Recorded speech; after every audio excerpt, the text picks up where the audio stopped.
College है ये 1999 में हमने यहाँ पर शुरू किया था। तो आज लगातार अगर हम बात करें तो 25 वर्ष पूरे होने के उपलक्ष्य में लगातार अलग अलग इनोवेटिव आइडियाज़ में अथर्व आगे चलता है। और मुझे ये बताने में गर्व होता है कि अथर्व कॉलेज ऑफ इंजीनियरिंग का लगातार IEEE फेस्टिवल ये पिछले कई वर्षों के बाद बहुत सक्सेसफुल ऑर्गेनाइज रहा है। और इसमें जैसा हम कहते हैं कि RTI research, technology and innovation ये तीनों अथर्व के 3 मुख्य पिलर है। और आज डेटा साइंस कॉलेज ऑफ हमारा जो है उसके साथ कॉलेज ऑफ इंजीनियरिंग इनके माध्यम से IEEE का यहाँ पर का ये अधिवेशन 2024 का पिछले 2 दिनों से चल रहा है। इसका आज का आखिरी दिन है। अब लोगों के मन में ये प्रश्न आता है कि IEEE एग्जीबिशन के माध्यम से अथर्व लगातार पूरे मुंबई और महाराष्ट्र में जो इंजीनियरिंग कॉलेजेस के विद्यार्थी हैं उनके लिए इनोवेशन, टेक्नोलॉजी, रिसर्च के माध्यम से पूरे विश्व भर में जो टेक्नोलॉजी नहीं बनती है उसके माध्यम से स्टूडेंट्स के प्रोजेक्ट्स लोगों के सामने लाने का काम है। जैसे अथर्व में पहले बार हमने एप्पल की लैब बनाई थी, उसको भी अभी करीबन 12 साल हो गए। रोबोटिक्स के बारे में अगर हम कहते हैं तो रोबोटिक्स 2013 में हमने पहले बार रोबोटिक्स इंडिया में, भारत में और मुंबई में लाया था। और मुझे याद है कि पूरे भारत में तभी 3 कॉलेजेस हुआ करते थे जिनके पास रोबोटिक्स था।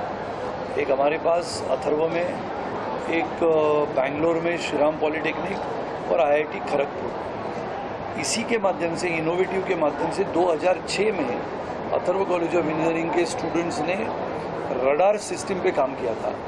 और रडार सिस्टम पे काम करते हुए IIT मुंबई इनके साथ उसके पश्चात हमने सैटेलाइट का डेवलपमेंट किया। और 2018 में आदरणीय प्रधानमंत्री श्री नरेंद्र मोदी जी की कल्पकता के माध्यम से स्पेस में रिसर्च करने के लिए लोअर ऑर्बिट में सैटेलाइट भेजा गया और जिसका रडार स्टेशन अथर्व में उपलब्ध है। अब ये radar system, robotics, innovative ideas, Apple lab, innovative labs, ये सब करने के बाद हाईटेक और हाईएस्ट टेक्नोलॉजी से भरा हुआ AR/VR की लैब आज हमने उपलब्ध करा दी है। उसके माध्यम से स्टूडेंट्स को जो 4th ईयर में जब वो पूरा करते हैं अपनी स्टडीज़, इंजीनियरिंग वाले 4 साल में पूरा करते हैं, अभी डेटा साइंस 3 साल में ग्रेजुएट होते हैं। तो ये दोनों स्ट्रीम के स्टूडेंट्स के लिए AR और VR, जिसको हम कहते हैं कि ऑगमेंटेड रियलिटी और वर्चुअल रियलिटी का द नेक्स्ट लेवल हमने अथर्व में उपलब्ध किया है, जो हाईएस्ट टेक्नोलॉजी मानी जाती है, जिसमें VR केव, जैसे कि अगर हमें रिग को रिपेयर करना है, most of the engineering colleges में सिविल इंजीनियरिंग है, इलेक्ट्रिकल है, मैकेनिकल है, कंप्यूटर्स इंजीनियरिंग है, जहाँ पर समुंदर में खड़ी हुई रिग के बारे में अगर जाके इंजीनियर को उसको रिपेयर करना है, या फिर स्पेस शटल के बारे में अगर उसमें कुछ खराबी होती है, जैसे हम जानते हैं कि सुनीता विलियम्स स्पेस शटल के माध्यम से हायर ऑर्बिट में स्पेस में गई हुई है, लेकिन स्पेस शटल में खराबी के कारण 2025 में सुनीता विलियम्स को वापस लाना अमेरिका के लिए भी बहुत एक प्रश्न बना हुआ है। तो स्पेस शटल का निर्माण करने के बाद उसके बारे में जानकारी लेने के लिए वर्चुअल रियलिटी की नेक्स्ट लेवल ऑफ इनोवेशन है वो VR केव्स। तो VR केव्स के माध्यम से, सिमुलेशन के माध्यम से सबसे बेहतरीन काम आज के अपने भारत के इंजीनियरिंग के स्टूडेंट्स करते हैं वो AR और VR का कंटेंट बनाना। तो VR का कंटेंट बनाना जैसे बहुत मुश्किल काम है, हम लगातार देखते हैं कि हमें दुकानों में जाने के पश्चात हम हेड गियर लेते हैं, ग्लासेस लेते हैं, लेकिन उसमें 2 या 3 मिनट का ही कंटेंट होता है। इसके लिए कंटेंट बनाने का भी जो टेक्नोलॉजी है वो अथर्व में हमने इन स्टूडेंट्स के लिए लाया है। मैं मानता हूँ कि स्टूडेंट्स की मेहनत और परिश्रम के पश्चात आने वाले समय में भारत आधुनिक जगत में और तकनीकी क्षेत्र में न बल्कि सिर्फ चाइना के आगे जाने का सपना हमारा सभी का है, लेकिन विश्व में जो तकनीकी देश बने हुए हैं, स्पेक्ट्रम बना हुआ है, और स्पेक्ट्रम के माध्यम से कल ही आपने देखा होगा कि आदरणीय प्रधानमंत्री जी का जो भाषण है कि आने वाले 2035 के लिए स्पेस स्टेशन पे काम करने वाला अगर कोई देश होगा तो वो देश भारत होगा। इसके लिए भारत के ये आधुनिक भारत के छात्र यानी विद्यार्थी स्टूडेंट्स के लिए सबसे बेहतरीन काम करने वाला ये अपना अथर्व कॉलेज ऑफ इंजीनियरिंग, और यहाँ पर विविध क्षेत्र में काम करने वाले डेटा साइंस है, यहाँ पर टेक्नोलॉजी के क्षेत्र में काम करने वाली बहुत सारी हमारी ही संस्था है। लेकिन आने वाले समय में स्पर्धा का युग बहुत बड़ा होगा।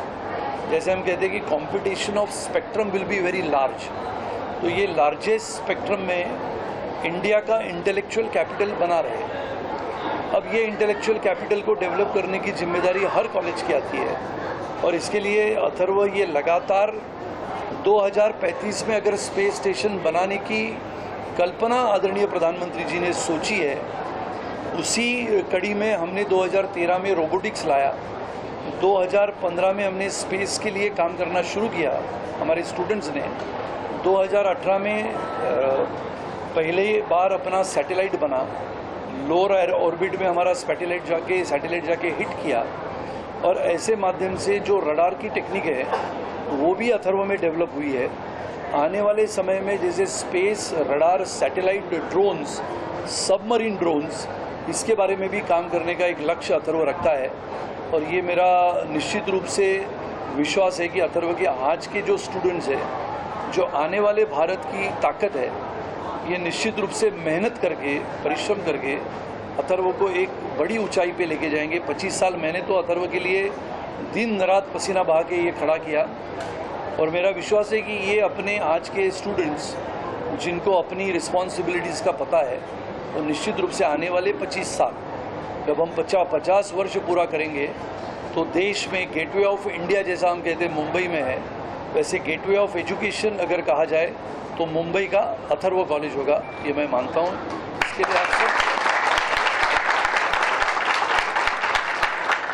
लिए मैं आप सबको आमंत्रित करता हूँ कि अथर्व में आप आओ, हमारे इन नौजवान स्टूडेंट्स को मिलो, इनकी कल्पना, इनकी टेक्नोलॉजी और देश को आगे बढ़ाने के लिए जो एक जिम्मेदारी है, तकनीकी जिम्मेदारी, तो ये सब हम मिल के बनाएँ। ऐसी मैं शुभेच्छा हमारे IEEE के आज के इस कार्यक्रम के लिए। इंसिग्निया, ये जो कार्यक्रम है, इसको मैं इनके माध्यम से आप सबको अथर्व सेंटर ऑफ एक्सेलेंस, इसमें आपको आमंत्रित करता हूँ और आप सबको शुभेच्छा देता हूँ। धन्यवाद। IEEE टेकीथॉन इस साल IEEE टेकीथॉन 24 है। हर साल हमारे फेस्ट का अलग अलग यूनिक थीम्स रहता है, और इस साल हमारे फेस्ट का थीम है इंजीनिया। ये थीम के माध्यम से हम लोगों को ये बताना चाहते हैं कि हर बच्चे के अंदर एक टैलेंट रहती है जो आप बाहर निकाल सकते हो through various other activities. And sir के हेल्प से हम स्टूडेंट्स ये कर पा रहे हैं। सर हमें एक अच्छा अपॉर्चुनिटी प्रोवाइड करते हैं at Atharva college of engineering कि हम अपने various faculties and other teachers की मदद से अपने जो टैलेंट्स है, जो आइडियाज़ है, उनको रियल लाइफ में ला सके। और उनका लाइव एग्जांपल है यहाँ के प्रोजेक्ट्स जो आप अभी देख सकते हो। और पिछले साल हमारे IEEE student branch chapter SBC 62431 ने ब्रॉन्ज अवार्ड जीता था। And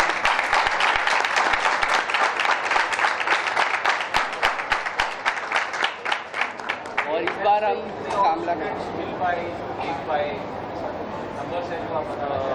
First of all, I'd like to thank Shri Honorable Sunil Rane sir for providing us with such a great platform known as IEEE, so that students of AGI can showcase their talent, technological skills to all the students of other colleges, those who are welcomed in our campus. So, जैसे कि मैं बोलना चाहूँगा, अब बहुत सारे college हैं यहाँ पे, Kandivali, Malad and other side, जो कि हमेशा विज़िट करते हैं टेक फेस्ट पे, और हमेशा कोई ना कोई यूनिक आइडियाज़ उनको यहाँ पे आके मिलते हैं, वो इनोवेशन उनको दिखता है और उनके वजह से वो प्रेरित होते हैं, so that they can also go one step ahead. So Atharva is always a leading college which always inspires other students in terms of innovation and research.